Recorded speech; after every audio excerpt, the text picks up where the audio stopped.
পুলিশের হাত থেকে তৃণমূল নেতা ছিনতাই। চোপড়ায় তৃণমূলের প্রাক্তন পঞ্চায়েত সদস্যকে ধরতে গিয়ে আক্রান্ত পুলিশ। অস্ত্র মামলায় অভিযুক্তকে পুলিশের হাত থেকে ছিনিয়ে নিল গ্রামবাসীরা। পুলিশের হাত থেকে ছিনিয়ে নেওয়া হলো প্রাক্তন পঞ্চায়েত সদস্যকে। পুলিশের সঙ্গে গ্রামবাসীদের তুমুল ধস্তাধস্তি। অভিযুক্তকে গাড়িতে তোলার সময় পুলিশকে বাধা গ্রামবাসীদের। পুলিশের হাত থেকে অভিযুক্ত মুজিবুর রহমানকে ছিনিয়ে নিয়ে যায় গ্রামবাসীরা। পুলিশের হাত থেকে অভিযুক্ত ছিনতাই, গ্রেপ্তার 11। অস্ত্র আইনে অভিযুক্ত প্রাক্তন পঞ্চায়েত সদস্য মুজিবুর রহমানকে গ্রেপ্তার করতে গিয়েছিল পুলিশ।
দিনের পর দিন আয় কমে যাচ্ছে, চাকরি থেকে স্টেবল হচ্ছে না, 14 জায়গায় অ্যাপ্লিকেশন ফর্ম ফিল আপ করছে, কোনোটাই অ্যান্সার আসছে না।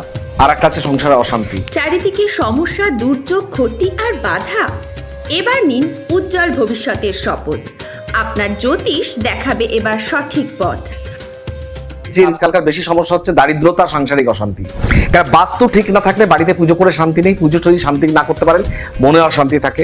বাস্তুর দোষ আসলে কি কি হয়, কি কি হয় না, সঠিক দিশা নিয়ে এসেছে জ্যোতিষ ও বাস্তু এক্সপার্ট দেবাশিস মুখার্জি। যোগাযোগ করুন এই নাম্বারে।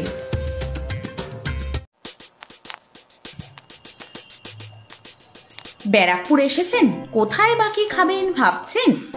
চলে আসুন স্টেশনের পাশে গাজাগলিতে, রয়েছে জায়গা।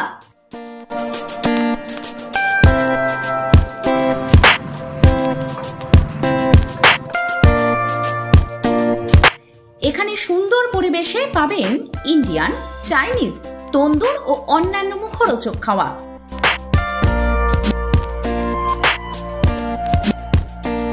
উন্নত মানের কোয়ালিটি আর সুস্বাদু টেস্ট।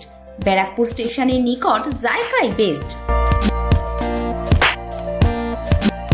ব্যারাকপুর স্টেশনের নিকট গাজাগলিতে ফ্যামিলি রেস্টুরেন্ট জায়গা।